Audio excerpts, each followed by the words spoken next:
Coming up, Debbie and I will do our Friday roundup. We're going to cover the future of the Democratic Party, how homegrown Islamic terrorism came to America, what caused Mark Zuckerberg to turn the censorship wagon around, and how Biden is going completely nuts in his last days in office. Hey, if you're watching on YouTube or Rumble or listening on Apple, Google, or Spotify, please subscribe to my channel. This is the Dinesh D'Souza podcast.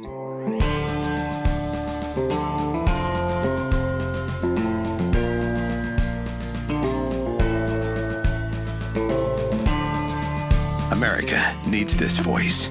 The times are crazy. In a time of confusion, division, and lies, we need a brave voice of reason, understanding, and truth. This is the Dinesh D'Souza podcast.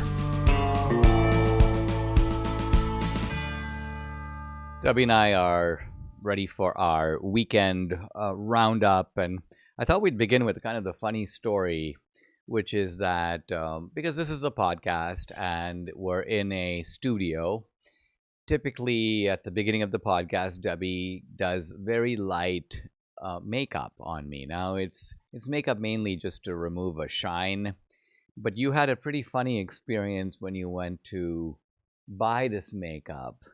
Can you tell about? Yeah. So, I got it at CVS.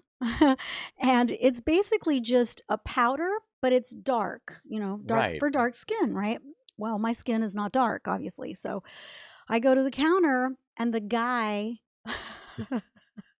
he goes, "Oh, ma'am, this is not your shade." I go, "Oh, I know. It's for my husband."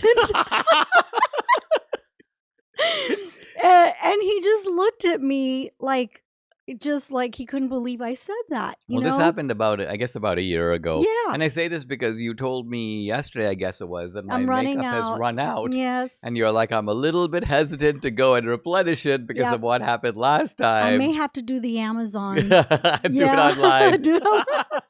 Avoid the embarrassment. Yeah. Now, honey, you have a big day, Mm-hmm.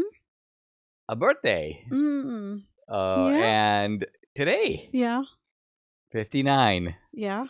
And I know. I only say that because you I are know. not bashful. People are going to be like, "Oh, Dinesh, you should never say a woman's age. That's terrible."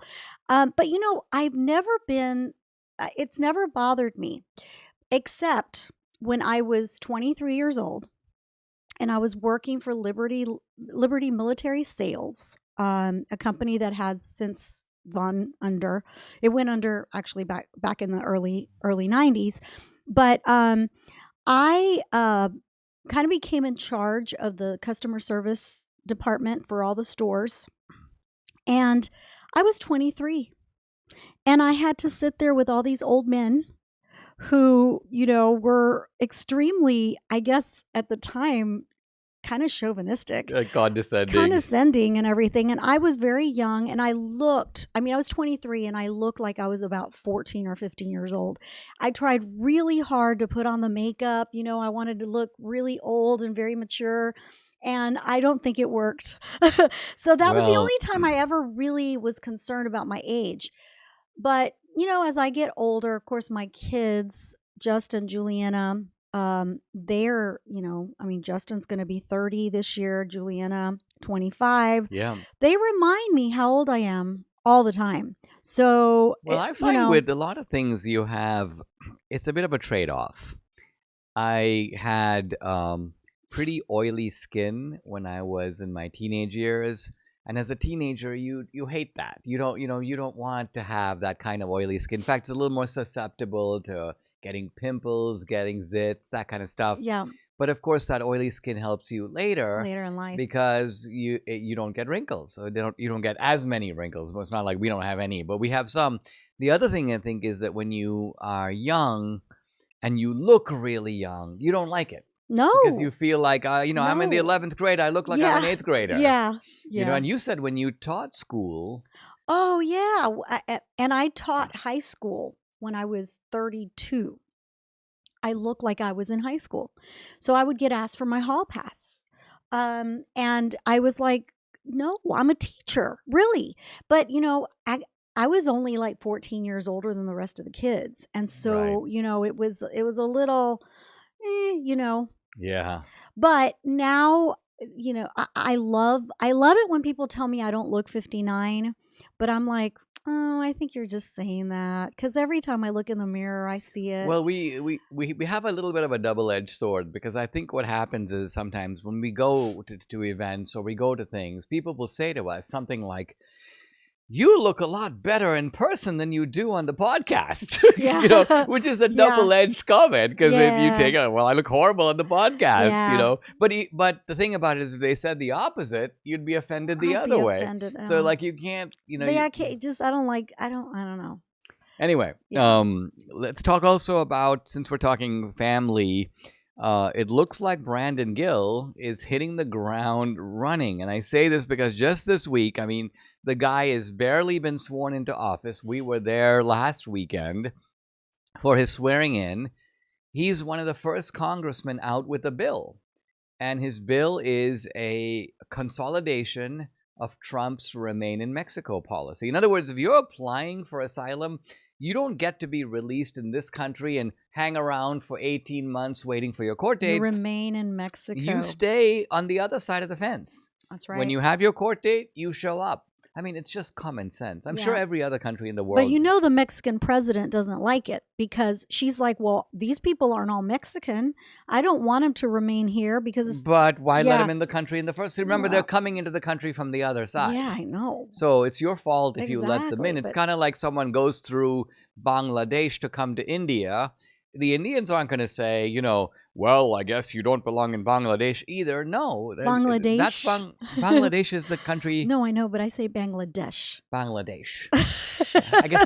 I guess. But remember, this is how you pronounce Spanish names. You pronounce them the Spanish way, right?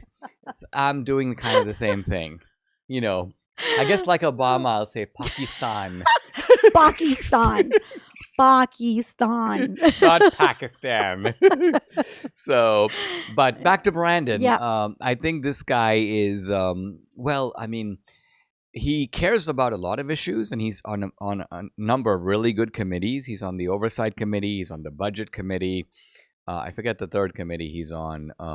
It's Judiciary? Judiciary, yeah, which he's very excited about because Jim Jordan is the chairman of that committee. But the issue that I think is his primary issue is the border. So I think he's very eager to come out the gate strong with a bill on this. And I certainly hope it makes I think that's the kind of bill that will get unanimous Republican support. I mean, if there's one issue that Republicans are united on, it's the border. it's seal the border. Yeah. Yeah. So what do you think about the future of the Dems? Well, the Democratic Party, I think, is in disarray right now. And it's, to be honest, not something we have seen in a long time. If ever. Well, I don't know. no, I mean, we have seen it before, but I would say that the last time we really saw it was Jimmy Carter. Well, yeah, I was a kid. When Jimmy though. Carter lost, the Democrats were beside themselves. They had messed up on the foreign policy front, on the domestic front. Carter was seen as a buffoon. I mean, think about it. We've had all these Democratic conventions. Have you ever seen Carter show up at any of them? I don't think he has. I don't know. He's certainly never spoken at any of them. I don't remember Carter speaking at a because he. You think that the Democrats threw him under the bus? Oh yeah, Yeah? absolutely. In other words, he disgraced the party to such a degree they could not afford to bring him out to speak. because never he was so spoke. unpopular. He was so unpopular. I Yeah. mean, he's unpopular 30 years later. So Yeah. think about it. After Carter passes away, almost everything that they say about him has nothing to do with his presidency. Mhm. They'll say things like, well, he was a very decent man and he built homes for people with Habitat for Humanity. And all of that's true. But his presidency was unmitigated. So the Democrats took, and not only that, but not only did they have this kind of Carter millstone around their neck, they did not know how to cope with Reagan. And as Reagan just outplayed them, he outwitted them. And you see the same bewilderment now. I think it's for this reason. In 2016, even though Trump was elected. It was almost like a surprise election, and from the beginning, the Democrats had Trump like up against the wall, and the Democrats were pushing, and they dominated the agenda during his presidency. I mean, you and I would talk about how we are supposed to be in control, but they are really in charge. They always are. They always are. But I think this time they're not in charge, and they kind of know it. In fact, they are. If you look at issue after issue after issue, they're not setting the agenda anymore. It's really quite striking to see. The debates are now being held within the right.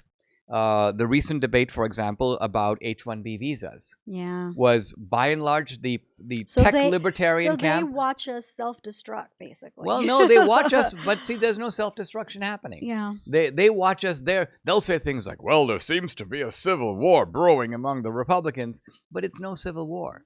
Because think of it. Elon Musk supposedly, had a big strike against him because he came out on one side of H-1B. 5 minutes later, Elon Musk is talking about Pakistani immigrants in Britain who are raping all these British girls. Yeah. So it's not like Elon Musk does not understand the risks and dangers of this kind of unmitigated open border policy. There's consequences. He understands them as well as the MAGA right does. Yeah. It's interesting that the left doesn't in any country. I don't get it. No, they have made this, it was not obvious that they would go in this direction, because it's very possible to have multiculturalism within your own country, elevate the minorities and the LGBTQ, but not have an open border. But they pushed DEI and identity politics to its logical conclusion, which is, if we hate America enough, we not only want to capsize, take down the monuments, elevate the minorities, and depreciate the majorities, but also let's uncork the border. Let the rest of the world in. So it's almost like an all-out assault that they launched, and they have done a lot of damage. We have to admit, it's going to take a lot to undo it. Increased tariffs on our trade partners, tax cuts, regulation changes. A lot of new stuff coming down the pike. Learn why gold is a viable diversification tactic now more than ever. Birch Gold, the only gold company I endorse, is releasing their ultimate guide for gold in the Trump era, with foreword by Donald Trump Jr. To get your free copy along with Birch Gold's free information kit on gold, text my name, Dinesh, to the number 989898. Here are the facts. The national debt continues to increase. Our interest payments on the debt continue to increase. Gold is still your hedge, your protection against a weakened dollar. And Birch Gold is still the company I recommend to help you convert an existing IRA or 401k into a tax-sheltered IRA in gold. Text Dinesh to 989898. Get your free information kit on gold, as well as your free copy of the ultimate guide for gold in the Trump era. No obligation, only information. With an A+ rating from the Better Business Bureau, thousands of happy customers, you too can turn to Birch Gold. Text Dinesh to the number 989898 today. Just like all of you, I had problems sleeping. I had tried every pillow out there and nothing worked. I'd flip-flop all night, use my arm for support, and fall asleep, or I'd wake up with a sore neck or maybe a headache. Well, quality sleep comes from keeping your neck straight at night. You have to fill in that space between your head and your bed. That's why I invented MyPillow. MyPillow's patented fill adjusts to your exact individual needs, and it doesn't matter if you sleep on your back, stomach, side, or any combination of all three. When I got MyPillow, I'm asleep almost immediately. I stay asleep at night, and I wake up more well-rested in the morning. So go to MyPillow.com or call the number on your screen. Use your promo code to get Classic King MyPillows for only $19.98. Queen size just $18.98. Standard Classic MyPillows only $14.98. That's right, only $14.98. Plus all orders $75 or more ship absolutely free. Debbie and I are doing our Friday roundup, and when we left off, we were talking about the border, the way that the Democrats have gone about their business in the last 4 years, almost as if we didn't exist, almost as if there was no Republican Party, and almost as if there was no need for them to put any kind of check on their own policies. Just go all out. Print as much money as you want to. That's the Fed. Open the border as much as you want to. Send money to Iran if you want to. Ukraine. Send money to Ukraine. I mean, shut down oil wells. In the wake of the fires, the amount of money that they're sending now to Ukraine, every time there's a domestic disaster, there was, of course, the North Carolina, now, of course, the fires in California, but the open contempt of the Democrat officials for people, I still find it a little bit shocking. And this is actually interesting because, as you know, I get the North Carolina people were not friendly to the administration. So they were very aggressive when it came to like even helping them. They didn't want to do it. They ignored them. Don't help them if they have a sign, that kind of thing. But California, I mean, these LA homes, these actors, these people that live in LA and County, a lot of middle class people too. Yeah, they're lefties. I mean, they elected a Marxist mayor. And so it's interesting that the Dems in charge are still kind of ignoring them too. I think it has to be that certainly in California, they have become accustomed to a one-party state.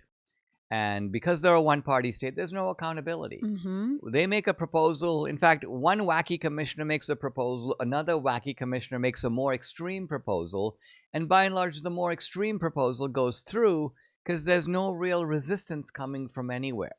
And so I think these Democratic leaders basically believe that once they win the primary, they've won the election, and it's essentially a time to just take advantage of their position of power. That's why I think Karen Bass traipses off she thinks of herself as a foreign dignitary. She's probably treated as a foreign dignitary over there. I mean, if you show up in a country sufficiently obscure, you could be our gardener and be treated as a foreign dignitary. All you have to say is you're some sort of elected official somewhere.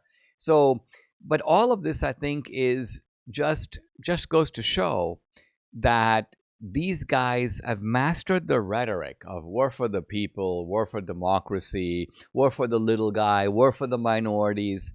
They don't care about any of these people at all. No, they don't. And whether rich or poor. Right. Especially rich, actually. Yeah, to them, this is all a way of carving out the benefits of government while they are in there. Mm-hmm. So that's what I think the reason they love DEI is a career path. Yeah. So they play the identity politics game to get positions. And then when they get positions, they look into the trough. Mm-hmm. This is the swamp. But this mayor, Karen, she's not elected because of DEI. She's elected because of dumb voters. Right? For the most part, yes. I mean, you cannot call an election by itself DEI because DEI has to do with setting aside some relatively objective criteria of merit and saying, I'll give it to you because of the color of your skin or because you're gay or you're trans or whatever. Now, the way the DEI plays into elections is if you're able to play the race card or the woman card. What about Trudeau's twin brother, Mr. His twin brother, the California Newsom. Oh, Newscomb. Newscomb. I think he looks like Trudeau. He just reminds me of him. I don't know what it is. Well, he's got the same mannerisms. He's not. But I mean, he's not of color, and he won. No, exactly. Right? So again, dumb voters. Well, exactly. He's the classic example, as Trudeau is, of the pandering white progressive leftist. He's the embodiment of that. But see, a lot of people who are like that will vote based on identity politics. And when Dianne Feinstein stepped down, Newsom was very determined to have a black woman take her place. So in California, they're very explicit about playing this identity politics card. Now, talking about the border, and also talking about, we often talk about the vulnerability of the border to terrorism. But we're seeing this new phenomenon in the country represented by what happened in New Orleans the homegrown terrorist. But I have to tell you, people have forgotten about these Islamic radicals, and they have not gone away. We seem to have forgotten about 9/11. Mhm. We've forgotten about these, Islamist jihadists, but they're around, and they're not going away. Well, not only that, but you can fairly assume that in an open border of the last 4 years, with 8 million plus people coming in. But honey, you don't even need an open border. We have homegrown here in America that actually were born in America that are Islamic terrorists. Right. We don't have to import them. They don't have to come in through the border. Now, granted, some have, and they've admitted to that. But like this dude that got, that did the deed in New Orleans, he was born and raised in Houston. I think he was born in Beaumont, right outside of Houston. So he is. And you said he didn't have an American. He obviously had an American accent. Exactly. He's an American. He has an American accent.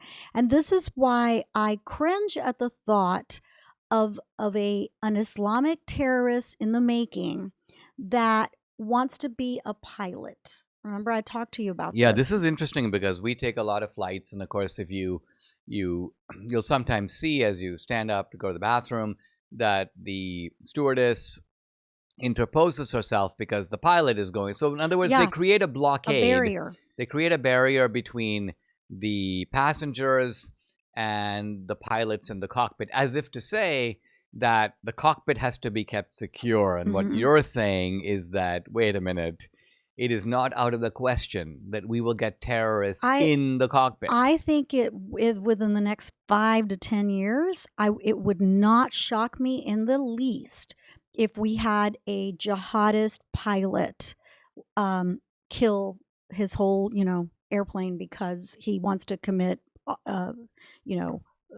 he wants to Allahu Akbar. Oh, exactly. Well, the thing about it is we have to. It's worth noting that we watched some of these episodes that have tracked previous airplane disasters. Yep. It is not out of the question. There have been multiple cases of suicidal pilots. Now, we're not saying jihadists. We're saying pilots who, for whatever reason, decided to take the plane down. And the way they did it is they tell the co-pilot, or vice versa, hey, go get me some coffee. Or or when he goes to the bathroom. Oh, he goes to the bathroom. Locks the door. You lock the cockpit door, and then there's no easy way to get in. You can keep banging on the door, but the pilot just sits at his spot, sometimes puts on his oxygen mask. To everyone's horror. And then just takes the plane into the ground into or the ocean or into a mountain. Yeah. I mean, it's a very... look, like I said, because of DEI and because everyone's so hell-bent on not discriminating against Muslims, I think that this is a very real threat.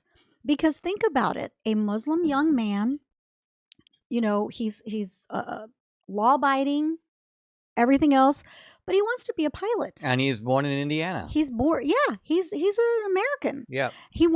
Do you really think American Airlines, United Airlines, Delta Airlines is going to say, no, because just in case you become a jihadist, we can't take that risk? They're never going to say that. They're never going to say that. I mean, look at the example of Great Britain. You had Pakistani gangs raping these young girls. In many cases, the young girls were lined up for the whole family or for several gang members to rape them. And when the girls or their parents went to complain, the parents are told, you're a racist. You might need to have anti-racism training. So think of how sicko these Brits are, that in order to avoid a reputation for insensitivity or racism, they're actually allowing the rape of young girls. Yeah, so it shows horrible. you that the pathology of white progressivism is a very advanced disease. It is. And we know that it's present in our country as well. And it's going to get some people killed. I'm telling you right now, I have that it's almost like every time we get on an airplane, I look at the pilots because I need to know what they are. Well, I mean, the whole infrastructure of protection is based upon the idea that the problem is not with the pilots. Yeah. The whole infrastructure of protection is that And by the way, it's also that it's not with the illegals, right? Because the illegals walk through the airport. You've seen them. I've seen them. It's like, no ID, no problem. Get on the plane. They take a little photo there. It's like, really? I forgot my Whereas license. for the rest of us, so in other words, if the way they're looking at it, the threat is the passengers, right? But it's not the pilot and it's not the illegals. Or even the people that put the luggage in the airplane. I mean, those guys, they can have a bomb or something and slip it into somebody's luggage, and there you go. And then lately, these two people that were dead in the cargo, in the landing gear. What the heck? I mean, well, you call them stowaways, but I said to you, there is no way that these guys thought, hey, I want to get a free flight. I think I'll hang on to the landing gear. But why else would they do? I think they were stowaways, but I also think they were dumb stowaways. You mean there were stowaways inside the plane, and when the landing gear was deployed, they were like, oh, wait, hold on. What's happening to me? I'm being ejected outside the plane. Oh, this is not good.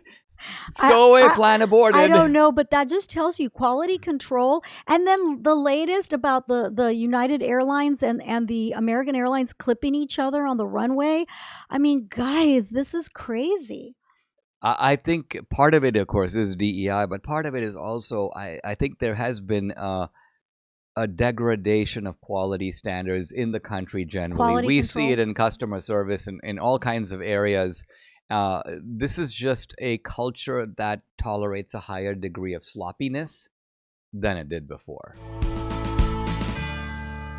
Grand Canyon University, a private Christian university in beautiful Phoenix, Arizona, believes we're endowed by our Creator with certain unalienable rights to life, liberty, and the pursuit of happiness. GCU believes in equal opportunity, and the American dream starts with purpose. GCU equips you to serve others in ways that promote human flourishing and create a ripple effect of transformation for generations to come. By honoring your career calling, you impact your family, your friends, and your community. Change the world for good by putting others before yourself to glorify God. Whether your pursuit involves a bachelor's, master's, or doctoral degree, GCU's online, on-campus, and hybrid learning environments are designed to help you achieve your unique academic, personal, and professional goals. With 350 academic programs as of June 2024, GCU meets you where you are and provides a path to help you fulfill your dreams. The pursuit to serve others is yours. Let it flourish. Find your purpose at Grand Canyon University, private, Christian, affordable. Visit gcu.edu. This past year has been one of the hardest in MyPillow's history. It's because of you that we're making it through. My employees and I want to thank you for your continued support by extending our wholesale prices on classic MyPillows. Get standard classic MyPillows only $14.98. I can't believe I'm even saying that. Only $14.98. But it gets even better. Upgrade to a queen size MyPillow for just $18.98. King size only $1 more. Get my body pillows $29.98 and multi-use MyPillows for only $9.98. So go to mypillow.com or call the number on your screen. Use your promo code to take advantage of these wholesale prices, including my standard size MyPillow, originally $49.98, now only $14.98. Queens $18.98. Kings only $1 more. Not only that, order $75 or more, ship absolutely free. From all of us here at MyPillow, thanks America!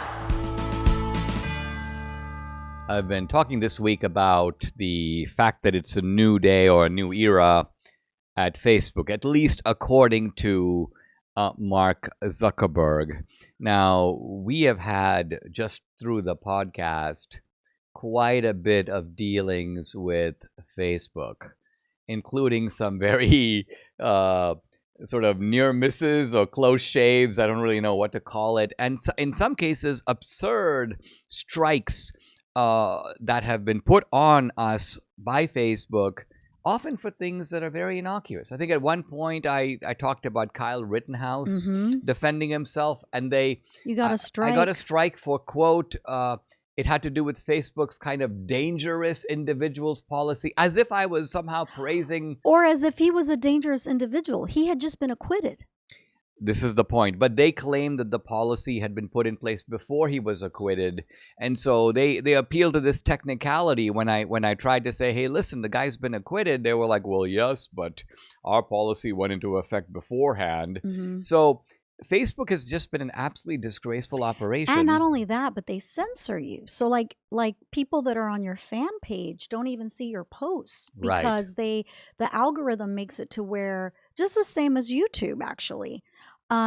So it's one of those things where you just don't get it. I mean, Well, I think that Zuckerberg is trying to now claim redemption, right? He's like the prostitute who shows up and says, I'm a convert, right? I don't want to be arrested. I don't want to be held responsible. All the things I did because I've seen the light. And Zuckerberg wants everybody to go, okay, welcome, Zuckerberg. We're so relieved. We're so delighted to hear from you. I noticed that that's not the reaction. People are very angry. They should be. I mean, they should be. And we are too. Yeah. And I think this guy deserves to be punished for what he has done over the past 4 years. If he wants to redeem himself beyond that, all to the better. But that doesn't delete your accountability for what you already did. I mean, think about all those people that are the term Facebook jail. Facebook jail tells you so much, it right? It tells you everything you need to know. Right. And just think about you have elderly women trying to communicate with their friends about Trump, and they get banned, they get deplatformed, they get a 1-year strike. I have a friend who's had to multiple times get different accounts because they shut him down. You know who I'm talking about. Of course. Well, he posts the most hilarious memes that make you laugh out loud. They are hilarious. He's so funny. But okay, so he's out of control, but the memes are funny and they're witty. And people enjoy them. And I mean, this is the whole point of free speech, right? In other words, it is amazing. He's not hurting anybody. No. He's just making us laugh. Yeah, people don't really understand what free speech is. If something doesn't offend you, then it never becomes a question of tolerance. If free speech means that you approve of things that you already agree with, then no tolerance is involved at all. The whole point of free speech is it protects stuff that you don't agree with, and even stuff that you may find very offensive. Yeah, it protects debate. Right. You know? So there was something on X the other day where this guy goes, those of you who claim to be against censorship, look at there are people on Twitter, on X, who are calling women household objects. I was like, this is like your best example. So what? Big deal. Whoop-dee-doo. I mean, the point is you should be able to say stuff like this. You should be able to defend it. There are some women, though, that want to be household objects. Just saying. And look, there are people who will take offense. All right, well, you weigh in and explain why you're not a household object. Explain what's the difference between you and a household object. Right? Yeah, I guess. But the thing about it is, if you don't like it, then read something else. Block the person that said it. Move on. This is the new mentality that people have, that they should exercise control over what other people think and say. Think about this whole issue of pronouns, right? Yeah. Because if you want to go around calling yourself stuff, I identify as Napoleon, I identify as a toad. I mean, go and do it. But if you claim, I demand to be addressed as Mr. Toad, that's going too far. Because that is making a claim on me and forcing me to submit to your wacky self-conception, which I don't have to do. But what happens is so quickly these people metamorphose from being victims into bullies. Yeah. They start off with some claim of victimization. I'm not sure they're ever victims. I see them more as always bullies. Well, I think that the victimization to them is tactical. It is a form of power. So, and I think this was really a lesson that was learned all the way going back to the civil rights movement. They started off with victimization. I'm a minority. I'm oppressed. And of course, in the case of blacks, there was a lot of truth to it. Going back to the 30s and 40s, they could point to lynchings, the judicial system in the Democratic South was very rigged against them. They're quite right about all that. So they tapped into that victimization, but very soon they realized that it could be deployed as a weapon of power. And they have done That's it what they're relentlessly ever Right, since. right. What is your thought about, do you think that if Zuckerberg is sincere, if Facebook does lift the curtain on the censorship, does that bode well for YouTube and Google? Google may be the worst censor. They say that Google is the most totalitarian institution that has ever existed. It needs to be broken up. Well, how about blasted to... I guess you can't blast it to smithereens because you do need a search engine. Yeah, no, you need to, it's a monopoly that you need to break up. And I think once that happens, I think their power will dissipate. I think. That's just because of the market and competition. When you break something up, well, look at when you deregulate the airlines. And India used to have a single airline, Air India. If you have 17 airlines, they're all going to compete with each other. Yeah. They're going to go May after the different best one markets. win. Yeah, and so censorship becomes much more difficult to carry out Yeah. because of the countervailing. Yeah, because if let's just say that Google stays, but then you have a lot of others, and Google is just super tyrannical and they censor everybody, well, people aren't going to want to go on Google. Right now, it's kind of like the only thing there. Yeah, censorship relies on having So- a monopoly on Yeah. censorship. So I think also YouTube will start to see that the same thing happen to them. Right now, YouTube is considerably better than the other platforms in terms of just the videos and the chat rooms and all of those things, the lives. A lot of good educational content on YouTube. There's a lot. But I do think that unfortunately they also preyed upon conservatives, canceling conservatives. Oh, Even they're still doing it. even our channel They is restrict our podcast. restricted. It's not for whatever reason. People just don't even know you're on. Well, I mean, I have 750,000 It hasn't subscribers. That number never moves. And I get 10,000 and your views other, roughly. but the funny thing is that your other platforms have increased in the last 4 years. Tremendously. A lot. But this one just has not moved the needle. Well, we do have to give credit here to platforms like Rumble and Truth Social because they stood in the gap when the censorship was at its worst. Remember, Trump was censored on most of these platforms. I don't think they can censor him now, do you? They can try. They did actually censor him They towards censored the end of him his at presidency. the end of his presidency. Yeah, so I think they can. Whether people will stand for it, that's another Well, not only that, but issue. I think now Trump is in a strong enough position that he won't stand for it. In Yeah. other words, Trump has weapons at his disposal. Somehow in 2020, he wasn't able to deploy them, in part because he didn't control his own Justice Department. No, right. But here's a case where, okay, you want to censor us? Okay, we're going to bring an antitrust Right. case against you. Okay, we're going to Yeah, I think- take the censorship to the Supreme Court. I do think that will happen. I hope it does, but I think it will actually. Yeah. I interpret the pilgrimage that Zuckerberg and Jeff Bezos and I think even the Google guy, I'm not sure if it was Sundar Pichai or the other guy, in any event, they go to see Trump. I think it is their way of saying peace treaty. I think it's their way of saying, okay, it's kind of like, okay, I've got a small army at Google, but you have a big army called the U.S. military, and so I'm going to submit to your superior power. That's right. It's not a change of heart on their part. These people are slime. I mean, they're absolute snakes. Yeah. But I think they've realized that you now have maybe a snake smasher who's coming into the Oval Office, and life, may not be so good for the snakes. I thought we would talk in this segment about the Jimmy Carter service, because there was an interesting vignette where Kamala Harris is sitting in the front, and Obama and Trump are side by side in the row behind her. She looks very annoyed at the fact that they are bantering with each other, Obama and Trump. And moreover, what's significant about all this is that it flashes your mind back to all the times that they said that Trump is Hitler, Trump is here to create a fascist dictatorship. Destroy It's the end of democracy. democracy.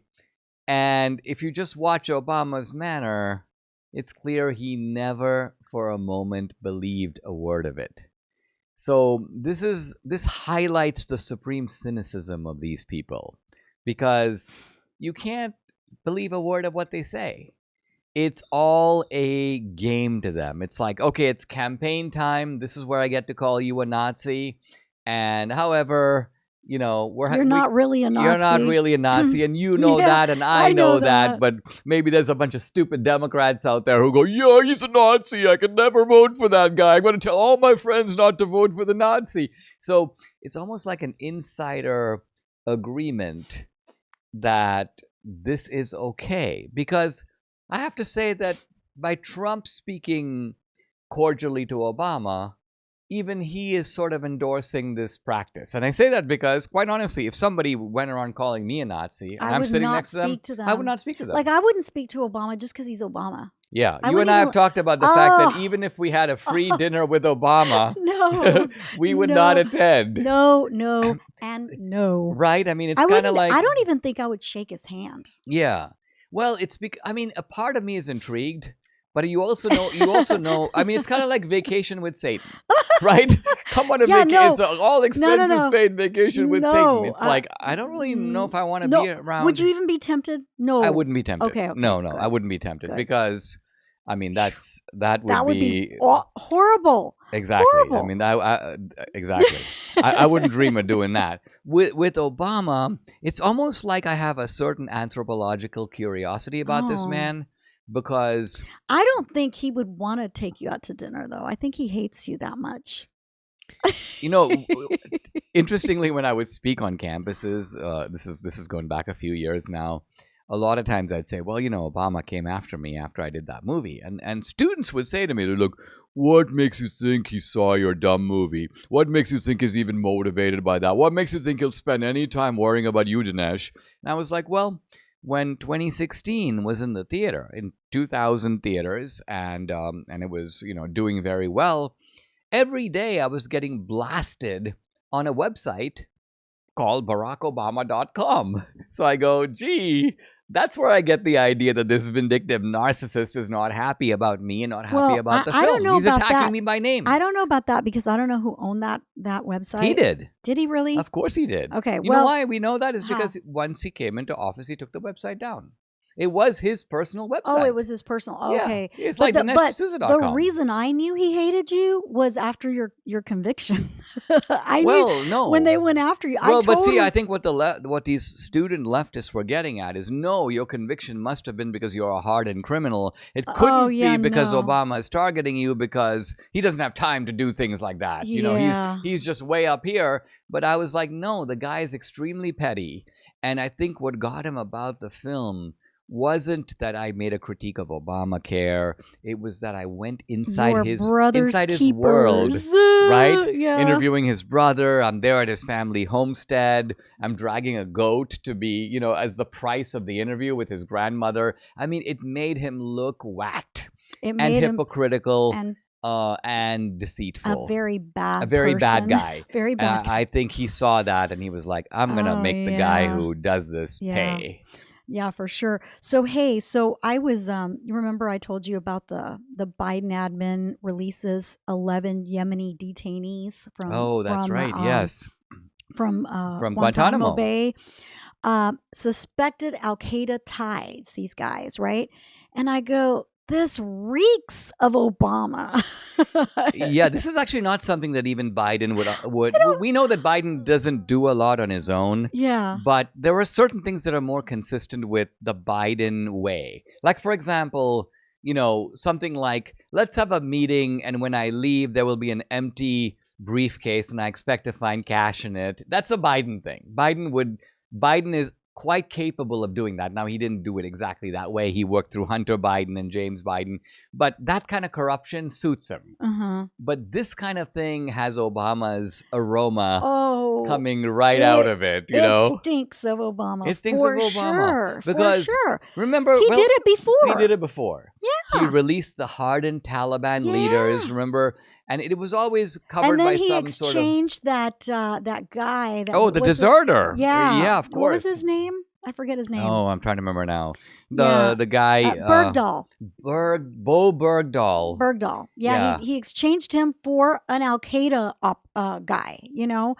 Well, he exchanged him for 5 Taliban commanders. Yeah. A number of which that went on to do their They went right back into the fight, and they're probably in the Taliban government today, their associates are. Yeah, they are. So yeah, no, this is very reminiscent of something he would do. But then the other thing that he did was, what did he do about the oil? Well, Biden it's like he's gone nuts. Yeah. He's like, I'm going to block drilling, I'm going to open the border, I'm going to take all this environmental money and just give it away. I'm going to send as much money as I can to Ukraine. I think their philosophy is not to leave a single dollar unspent. Yeah. So what they're doing is, this is the equivalent. They're looting the White House, well, literally. Exactly. Remember how at the end of the Clinton years, they said that Clinton lifted the paintings off the walls, the vases off the tables, like looted the White House, right? And the Bushes came in and they were like, what happened here? Yeah. But this is the